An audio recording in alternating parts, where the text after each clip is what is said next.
Hey, downhill fans, and welcome to the American Downhiller podcast presented by skiracing.com, where we share our insights and our stories about downhill and the legendary World Cup downhills that will be run this winter. I'm Doug Lewis, 1984 and 88 Olympian and creator of Elite Team.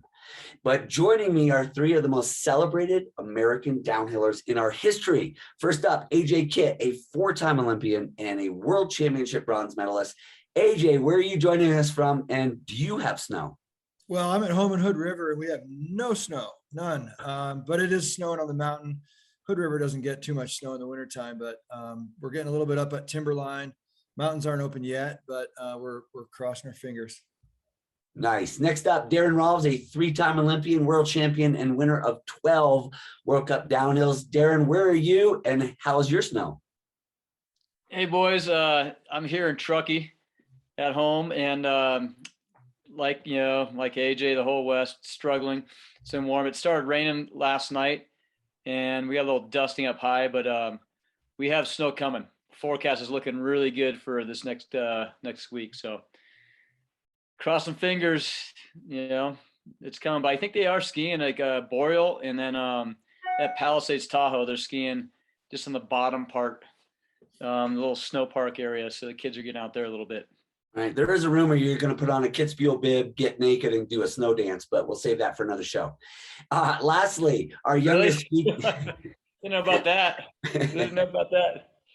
Our youngest speed demon and founder of the American Downhillers, Marco Sullivan, a four-time Olympian, World Cup winner, and creator of American Downhiller.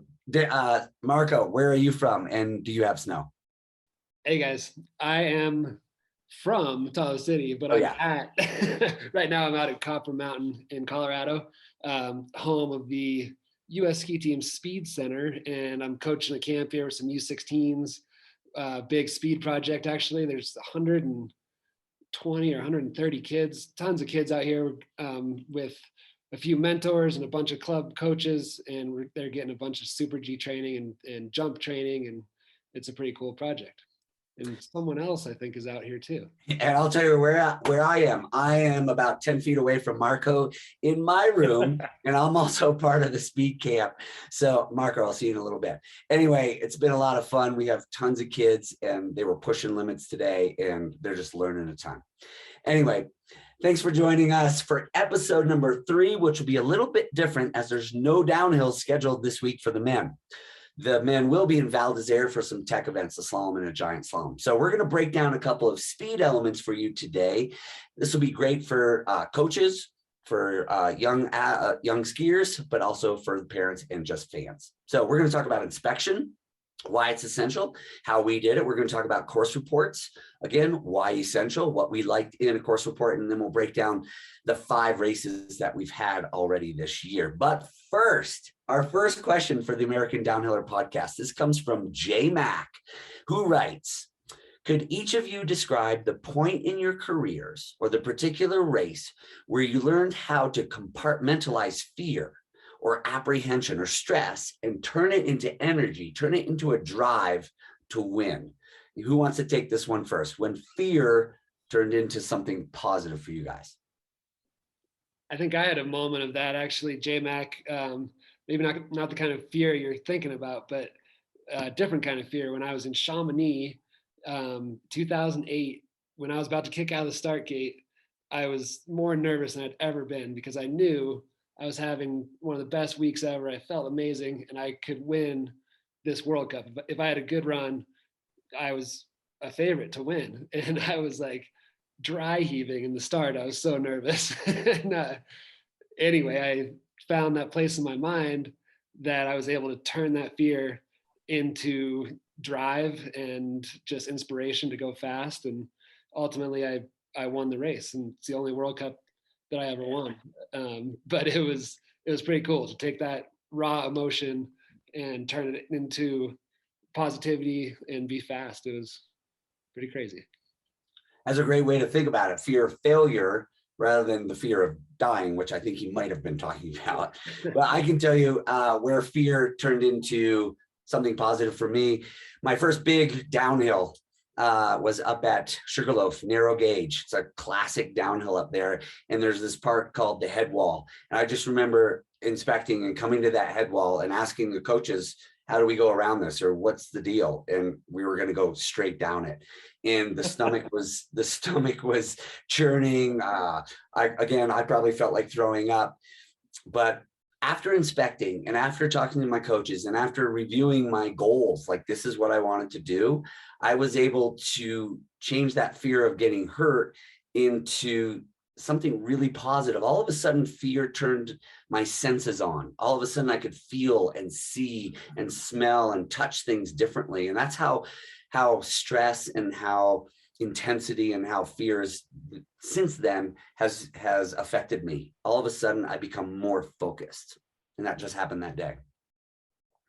Hey, I'll jump in before Darren, because I know he's going to have the best answer, and I don't want to follow it. But the fear, I think for me, has really come in like the first time I kicked out of the starting Kitzbühel, or the first time I ran the camels in Val Gardena. But honestly, I think the most scared or fearful I've ever been, and I remember feeling my heart wanting to jump out of my chest, was when I got back into running speed after missing a season with a knee injury. I hadn't been at speed for like 7 months maybe. And I was at a training course, downhill training course in Teen France. I was never so nervous in my life. And I kicked out of the start, and I just relied back on all of my training and my preparation. And in all those cases, at Kitzbühel and at Val Gardena and anywhere I was nervous about it, I always just went back to the place where I relied on my preparation. I had confidence in all the work I'd ever put in, and in my ability to get through it. And for sure with, Kitzbühel and jumping down the Mouse Folly at 60 miles an hour and going over the camels and Val Gardena, I mean, you just got to put it behind you and put it out of your mind and go for it. Because if you are apprehensive or at all tentative in those situations, you're in big trouble. So you got to go for it. You got to stick your nose in it and go forward and be aggressive. Nice. I'll follow up, AJ, with Val Gardena. The first time I went there, I was not allowed to race, and I was basically brought down to the camels to watch the guys go, see everybody do it. Once you see something be done, it's a lot easier, right? Well, it was huge this year, and Pepe Strobel was the first guy to go and out jumped it by 50 feet. And, radios are just going crazy at the start, trying to notify the racers that huge air. I mean, make it basically just a press on this thing. It was a 150-foot gap, right? And so the next year, I was lining up, getting the gate first training run, and all I was thinking about were the camels the whole way down. I was making mistakes everywhere. Coming into it, flew off the mower, almost hit the fence there. That was when it was, more kind of back in the days, it was a lot more narrow. Now it's been widened up, but I was like making recoveries left and right. I'm still coming up to the camels, and I had to flip a switch in my head like in seconds. I was either going to pull out because I almost like went to the fence there, or I was going to go for it. And I just said, just committed. I fully committed, and I got over the camels and just stuck them. And then I started skiing better from there to the bottom, but it was ridiculous. It was just something that was in my head the whole way. And I think that my lesson there, and then was just like, take each section, as you're like going through it, and not like have something that's weighing on your mind, like way down the course, because you could be blowing it or make a huge mistake and end up having a bad outcome of the crash. So I was, I think for me, J-Mac, it was just dealing with that fear. I was able to fully commit and just when I had to, but reset, the next day and just really focused on, every turn and piece of terrain from start to finish. Great answers. And I'm glad you brought up Val Gardena. Val Gardena is going to be our next episode because that will be the next downhill. And we got plenty of stories from Val Gardena. So thank you, J-Mac. And if anybody has questions for us, info@americandownhiller.com, info@americandownhiller.com. We'll take any question you can send to us. All right, now we're going to move down and we're going to break down what we've learned after the first 5 speed races of the season. started at Lake Louise, went to Beaver Creek, and let me just run the results again. In Lake Louise, we had Meyer, followed by Creek Meyer, followed by Foyt. So 2 Austrians and a Swiss. RCS was the best American. Jared Goldberg fell, but otherwise not too much excitement from the Americans. At the Birds of Prey, where we only got 1 downhill in, it was Kilday coming back 10 months out of surgery on his knee. Matthias Meyer in 2nd, and Foyt again in 3rd, but much better showing for the Americans. RCS was 6th, Nyman 18th, Bennett 22nd. And so that's what we've learned. There was also a couple Super Gs where Travis Ganong was also on the podium. Now, before I get your thoughts on the season so far, I just wanted to point out that AJ Kitt wins this week's prediction because he had Kilday winning. So 1,000 points that goes back into AJ's scoring. So you're at 0 now. So keep going. Anybody want to take anything what we've learned so far and spit it out? Yeah, I'll take this on. Well, Lake Louise for sure. You know, it's just like it's the first test all these guys have.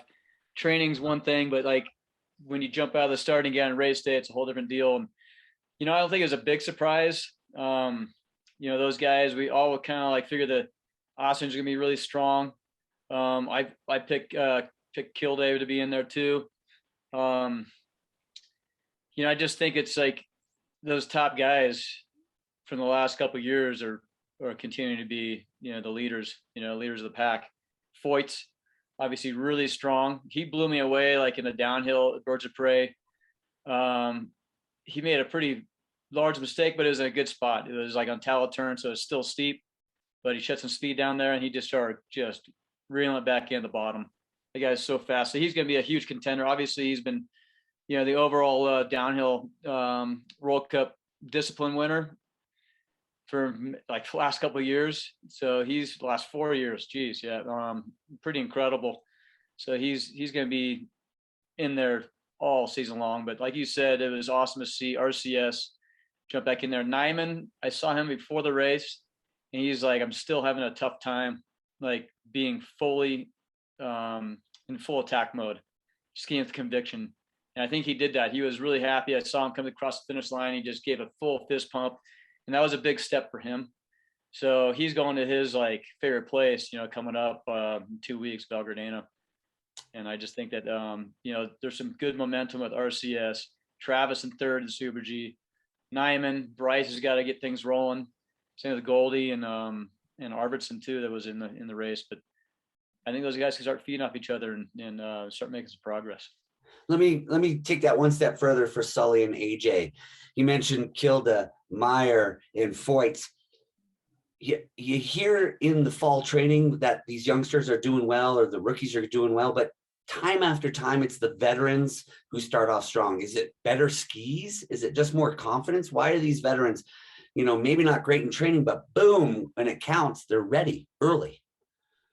I think it's probably a little bit of familiarity with the tracks and the fact that they've gone through this process of starting the season off a number of times more in their career than the younger rookies have. You know, I definitely think I noticed some rust in these 2 races, but it's definitely coming off. You know, Lake Louise isn't that challenging. We've talked about that, but you know, you get into a course like Birds of Prey, it's a lot more challenging.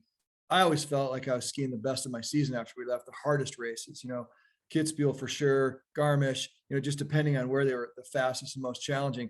And at this point, I think everyone's raised their game. There was a lot of balance in the field after Lake Louise. I mean, 24 guys in the first 2 seconds, and you know, Beaver Creek's a little bit shorter course, so the places are compressed a little bit more there. But still, there was a lot of good skiing.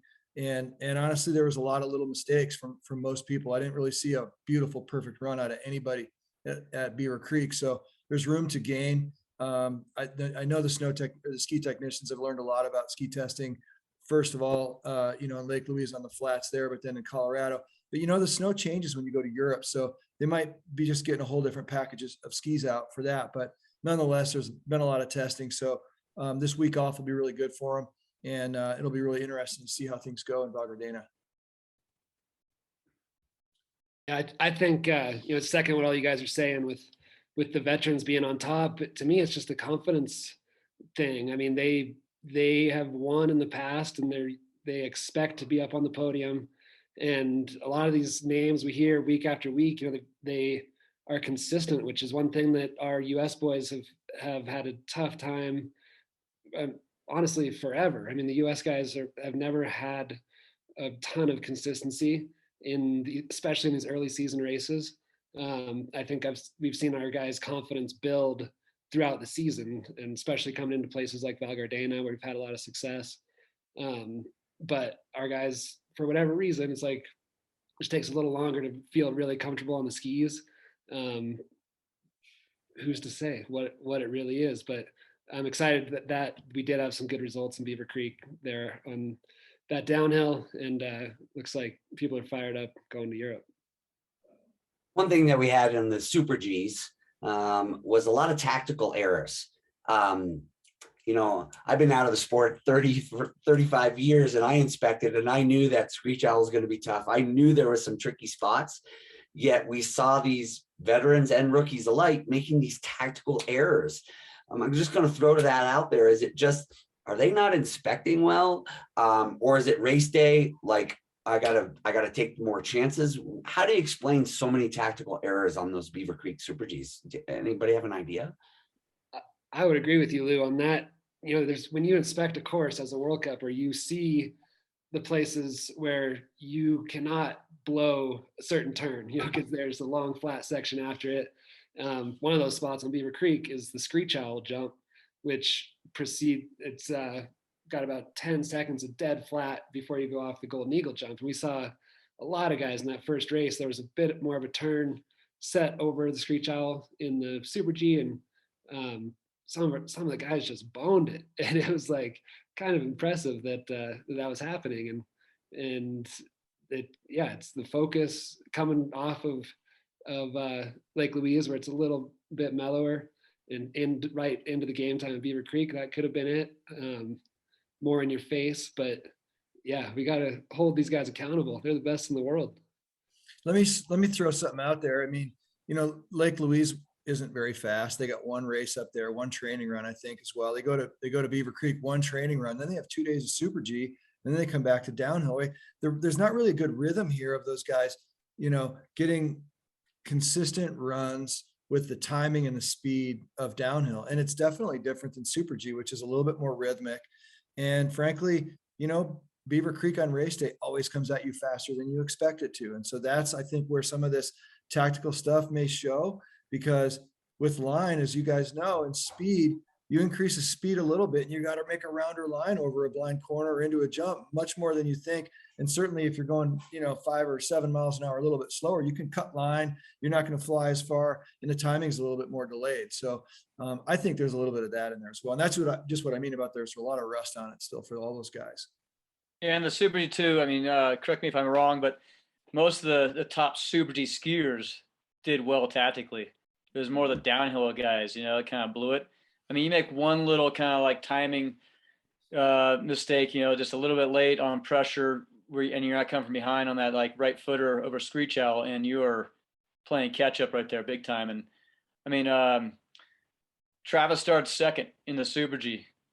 I think it played in his favor, that kind of set, because he is more of a conservative racer with tactics. He skis it hard, but he's conservative and smart, and that played in his favor. But all the forerunners went out. Roman Bauman, the first guy down the hill, went out. You know, Travis, like, he knew that. And I think it just like, I mean, he played it smart. I mean, it looked like he left some up on the hill. He could have like been charging a little harder on the top, but he crushed the bottom. And, you know, I think he was like third and first on the last 2 splits. So, you know, I just think it played in the favor more of like a smart, tactically smart run in Super G, and the downhill guys are just kind of like giving or not really giving as much respect, and paid the price. Cool. I know this is off script, but I want to take this one step further. Just answer a yes and maybe a time it happened, and I've for sure done it. I've had a plan in my head. I've been at the starting gate. I kick out of the gate. I'm on the course, and all of a sudden I'm making race time decisions. Like, I'm feeling I can just go in on this turn, and it mostly never works out. Do you guys, what is happening in our head? Is it just being competitors? Because I've made some bad decisions. I've had the plan, but I haven't stuck with it. And it's just, I don't know what happens. My brain turns off because of the competition. I'm sure it's happened to me. I don't recall anything. The sensation I do remember though is when the conditions change overnight so much, either, maybe it was really warm or rained the day before and then it got really cold overnight, and then the track totally changes, right? Where you go, one day you're skiing on grippy snow and then all of a sudden you kick out of the starting gate and your skis are just running away from you. They're going so fast you can't keep up with them. You can't get forward enough to be in front of them and keep the shovel, the ski connected to the snow. I mean, that's a fearful moment. But that's just the sport of skiing. And I mean, course reports and all those kind of things are really important in those situations. But man, sometimes you really don't know what you're in for until you get to the first gate. I think AJ had some of the fastest skis in the world at certain times, and you probably felt that all the time, man, those skis pulling away from you. I remember getting on a pair of your skis in Beaver Creek or training. AJ kit, nice black penmanship, written on the white sidewall from Wahlberger. And those things were doing exactly what you just said. They were just pulling me down the hill. It was crazy. Such a good feeling. But yeah. On the other sidewall, it said, Darren, do not touch my skis. Yeah, I try to take them. No chance. No chance.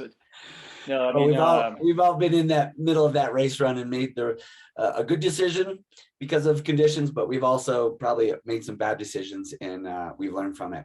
Let's talk about inspection. Inspection has to do with that question we talked about just then. Why are so many errors made tactically? Inspection is just, to me, so important. Sully, you brought it up, confidence. I need to have confidence in that starting gate, and inspection is the most important thing I can do on that day to give me that confidence. If I can stand in that start, know where I'm going, know each granular of snow at each section, know that if I'm going slower, I can then take a different line. Know if I'm going too fast, I can take a different line. It just allowed me to sit in that starting gate with the biggest smile and the biggest confidence and the biggest energy to risk it. So inspection, what does it mean to you all besides that? I think there's no better feeling than being in the start gate and being 100% confident that you know the line. There's no questions. You know exactly what you need to do to pull it off. But I also think some people have to kind of feel what's going on before they can know it. Myself, I was like, my first year on the World Cup, I was notorious for missing tons of gates in the first training run. Because I would look at the inspection, I'd inspect, I'd have my plan, and then I'd get on course and just be blowing by gates. And then I would learn like, okay, I can't do that. And by the second training round, by race day, I would be able to pull it off. But sometimes you really just have to feel that speed and feel the snow to know what's going on. So you get better and better at that the more you do it, for sure. Yeah, I think also what I tell like a lot of I did it in World Cup is really important to do it, like just practicing, like watching the video, mental imagery before you even get to that race hill. So if there's kids say going up to Big Sky for regionals or whatever, like if you haven't been there before, find some footage, from a friend or a coach and ask what to watch it. Get familiar with the hill. If you've been there before, you got footage of yourself, watch that over and over and over. Try and get like that in your head. I think it plays in your favor. For inspection, I really kind of like did a lot of kind of like hiking around, traversing all over the hill. I would be on the race line, but I'd like go off to the left or right, really try and get different perspectives. I'd even like lay down on my hip, like like fully on the side, my body, so I could get as low as I could possibly get with my head, because I wanted to be able to like see if there's difference in the terrain. It's a different perspective, like from the ground level. And I just think that all helps, but my biggest thing was just trying to just match the flow of the mountain. I wasn't necessarily concerned about like especially GS, like not really, thinking about all the like the left and right turns. It was more like where I need to be really kind of like matching like the best like timing and skiing with the terrain. And downhill is cool because you're skiing the mountain. pretty much. And, GS, you're skiing more of a course, but I think it's really important to put time into the train and knowing what you got going, especially in the blind rollers. You want to have 100% confidence in the gate, know exactly what you're going to do so you can push as hard as you can, not have any doubt. My inspection style was kind of impatient. I just wanted to get up there and race. I wanted to get to start and go. So I'd be ready for inspection. I'd get out there on the hill and I wanted to be in front of everybody. I didn't want to have to tell, hey, Herman, get the hell out of my way, or at my gate, I'm looking, move over, yell at the coaches. I wanted to be the first one down the hill so I didn't have to, be blocked by anybody. So I went pretty fast, actually. I had my spots picked out, my jumps, my blind terrain, and then any kind of gates that were giving me trouble in training. And those ones I spent some time on. I would definitely hike up, look for unusual pieces of terrain or anything that was giving me any kind of trouble. But, for the most part, I wanted to inspect on the move. And that gave me the best sense of, how I was going to execute, where my timing was going to be, and what things were going to be feeling like as I was executing. There used to be that they'd give you, a window of time and you could get as many warm-up runs or inspection runs as you could get. So a lot of guys would, back then we'd get up at the start and they'd open the gate and we'd basically run the course, right? It'd be called the Austrian inspection, no tucking, clothes on. But I mean, it was just like rapid fire. And I was following Rob Boyd one year and we were at Åre, Sweden. It was the World Cup finals. And we actually went up for a second one of those. And I was following him, Rob Boyd from Canada. I'm like, wow, we're really ripping. And he was grabbing his tuck. And we came over the final jump and I was right on his tails. And we got in the air and I saw the whole jury was standing at the landing of the jump. And we landed and I swear to God, we crossed the tails of the FIS director. And that was a scary moment right there because I thought we were taking them all out. But fortunately, we didn't get this DQ. But I don't think I ever did a fast inspection again after that one. Damn. So that's why you guys, you blew it out of the, that opportunity out of the water for us then, I guess, when we showed up. That's right. That's the end. AJ, Boyd, no more. Like, pretty much. Shut these boys down. No more Austrian inspections. Herman Meyer was always the last guy, and they were kicking him off the hill after inspection every day. He was the last guy there, and last guy off the hill. And who wants to talk about Bodie? Bodie took like a minute and a half, I think. Yeah.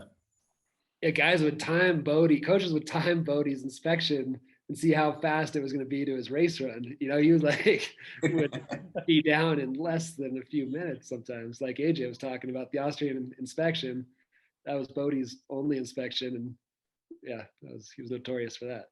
He had to get to the bus and have a snack. I was the opposite though. I was back there with Herman, and I just liked it was kind of a way for me to kind of socialize a little bit, catch with the guys. You're bullshitting, you're kind of checking things out, just taking it in, because it was an hour and a half for inspection. And then what are you going to do with the next hour and a half? Like, I just didn't want to allow time on my hands. So I just kept myself on the hill and, just used a lot of the hiking around to warm up, but also just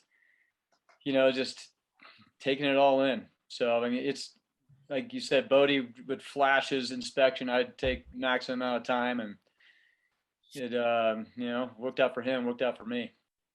Yeah, I think no matter how much time you're taking, whether it's fast or slow, all of us probably spent the majority of that time on 3 or 4 sections of the course that were really important to us, and the blind rolls, the money turns, and that goes down, I think, to junior racers too. Like, if you don't want to do, or your attention span isn't to do a full course, pick out a few really key points and spend some time on those. Get those totally dialed in your mind so you can run it mentally over and over. And by the time you're racing it, you're 100% confident. Hey, Marco, one quick question I got for you. So would you look at a section and then move on to the next section and tie that together and run it top to bottom, and then go to the next section, run that a couple of times and tie all that together, and then finally get down to finish and run it top to bottom? Or would you kind of just pick out certain sections you want to focus on? That's a good point. I think I would take it in chunks. Like, I would slip the first quarter of the course, then stop, visualize that in my mind up to that point, make sure I had it all dialed, go down to halfway or the next important part, and then visualize all the way from the start down to that halfway point, and do that several times. And then at the finish, put it all together and have a really good picture of what was going on. Is that the same for you, Louie and AJ? Because that's kind of what I did too. Yeah, I always visualized a ton. I inspected, and at the finish line, I sat on my poles, closed my eyes, and I ran it a few times. I mean, I dreamed about the course, way more than I inspected it. And that was really, I think, where I learned how to run it, what my line was going to be. For sure. One last thing I wanted to say was that this is another thing for the junior racers. As soon as I graduated from GMVS, I went to Middlebury College and learned German. And so for a couple of years, the Euros did not know I knew how to speak German. So I would slide up to them while they were on the Hausberg or on the Hundschopf or whatever, and I'd listen to them talk about their line, and they're like, "Oh, this is a dumb American. He doesn't speak German." And so I used to sneak all their secrets from them until they figured out I learned German, and then it no longer worked. But it was a little bit of a secret for me that I got to play off them. So it was always good to beat the Euros. All right, we are rocking and rolling. Only have about 5 minutes. I want to go to course reports. So we've done the inspection, how important it is, the confidence it gives you. We've talked about then visualizing and using that imagery. But now you're at the start of the course, and you want to have a course report, not only from the coaches, but from athletes. What are each of you looking for first from the coaches? Was anything particular that you needed to hear from the coaches? I think that it's about communication. For me, I had a different communicating style with each person, and we connected in a different way, whether it was one of my teammates or whether it was one of the coaches. So I think that's the most important part of that, of absorbing the information that they're trying to give you, because undoubtedly you're going to be dealt information that's of no use to you, and you've got to let that go. You've got to extrapolate all the stuff that you need, internalize it, figure out what it all means. And whether it's from the guy that just ran the course or the guy that was standing there watching the other guy run the course, there's all kinds of information, different perspectives and stuff. And you just have to figure out what's useful and what's not. When it's not useful, forget it, and just digest everything else. Yeah, I totally agree with what you said. Only what you need is what you take in. And I was a big fan of short course reports. I mean, if I had talked to a coach about his section during inspection and nothing had changed from our plan, I just wanted to hear him say "as inspected." Yeah, that was it, or no change. Didn't want to hear anything extra. And if every coach gave his report as no change and just ski it like you inspected, that was a perfect report in my mind. Just stick with the plan. Yeah, I'd basically, like what Marco's saying, but I like direct my course report. Before I'd leave the coach on the hill, like I want to know about this and this, and this is my plan. And if the plan's good, then I don't need to hear anything else. And basically just be like, give me some good words of encouragement, fire me up, and let's do it. Like if the airs are big, the speed's a little different, or like, it's like, hey, maybe, we can get away with going a little tighter here. Just let me know if that's possible, if anybody's pulled it off, and stuff like that. But yeah, you pretty much like want to like put your plan out there and agree with that coach in that section, and then get that direct feedback, at the top, and not have anything else that need to hear. Like I would basically just walk away or tell them to shut the radio off and Bodie on the mic. There's a good talk about the run top to bottom. Like, man, I don't have enough time. This is like a 20-minute like course report. That's a good. All right, I'm good. Shut up. I'm out of here. Yeah, the opposite side of the course report is the report that you give to your teammates once you're at the bottom. And I think that's an art in itself, because your teammates at the top don't want to hear about your run or what mistakes you made. I mean, they want to hear specifics about the course that pertain to help them. Yep. Totally. So if you get on the mic at the bottom, you're like, oh, I totally boned C-turn, and like, man, I don't care. Like so that's part of being a good teammate is, radioing up or getting on the phone and calling up and saying like a specific part of the course. It wasn't like you thought it was, this snow was different here.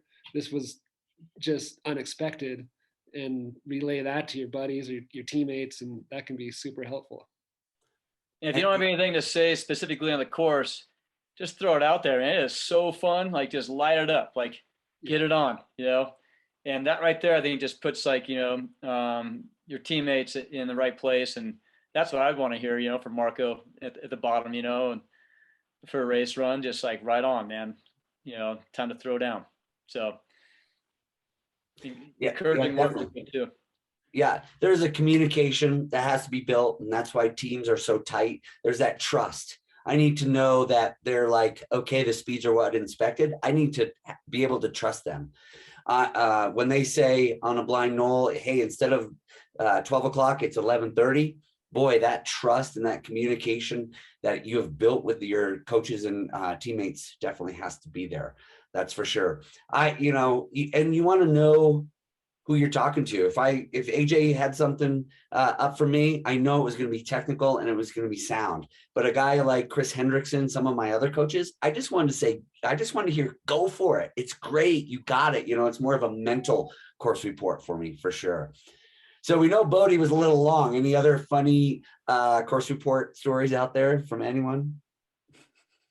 I don't want to bust anybody though. Not really, but one thing too, I'd like to add on inspection is, you have a lot of coaches kind of lining up the line with their arms like that. And it's like, I'd want to see from the ground, like where my skis need to go. So I actually had coaches like, maybe they have one ski on and just like, another ski off they're holding, so they don't like take off. But I'd want them to put that ski up on edge in that direction I want on a blind roll off a jump or a turn, because I could kind of like visualize that line, or see that line going in through their skis and off that. And that was like something that really helped me quite a bit. I mean, with the arms, I didn't really get much out of that, but I wanted to see where the skis were pointing. And like you said, going off that clock direction, 11 o'clock, 12, whatever, 1. That's always kind of a good reference to use off that piece of terrain, instead of trying to pick like a mountain or a tree would have out there. And I would in inspection, but I would never look at it when I'm racing. So I figured out that it was more about what's happening on the snow and the direction going off, instead of looking for a landmark or something. Last question, because we're running out of time. It didn't happen when I was ski racing, but now you can watch it on an iPad, you can watch it on your phone, you can watch it on a television in a bar. The racers can get feedback from the television feed. Did you guys watch that?